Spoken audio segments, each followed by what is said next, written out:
ఆంధ్ర రాష్ట్ర deputy CM గారు ఇంకా సినిమా డైలాగ్లో చెప్తూ ఉన్నారు. గతంలో పలు చోట్ల ఓడిపోయినప్పటికీ మళ్ళీ పోటీ చేసి గెలిచి 2 సంవత్సరాలు అయినప్పటికీ ఇప్పటికీ కూడా సినిమా డైలాగులతో మాత్రమే ఆయన ముందుకు నడుస్తూ ఉన్నారు తప్పితే ఆంధ్ర రాష్ట్ర ప్రజలకు ఆయన చేసింది ఏమీ లేదనే విషయం రాష్ట్రంలో ఉన్న ప్రజలందరికీ తెలుసు. అయితే నిన్న రీసెంట్గా పెట్టిన సమావేశంలో వైఎస్ఆర్సీపీ గోండాల్లారా మీ అందరినీ కూడా తొక్కు పెట్టి నారలాగుతా అని మళ్ళీ సినిమా డైలాగులే చెప్తా ఉన్నారు. అయితే ఈ 2 సంవత్సరాల్లో మీరు ఏం చేశారు, ఏం చేయగలిగారు, మీ సమావేశాల్లో మీరు చెప్పరు సరికదా.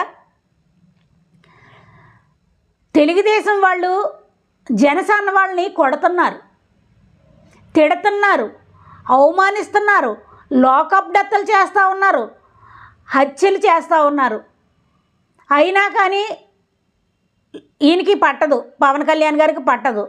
కానీ వైఎస్ఆర్సీపీ గోండాల్లారా అని అడుగుతూ ఉంటాడు.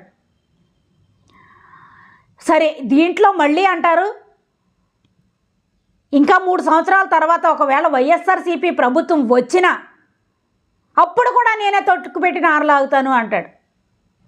అంటే ఈ 3 సంవత్సరాల తర్వాత వైఎస్ఆర్సీపీ కాంగ్రెస్ పార్టీ వస్తుంది, జగన్మోహన్ రెడ్డి గారు సీఎం అవుతారు అని ఆయనకి క్లారిటీ ఉంది.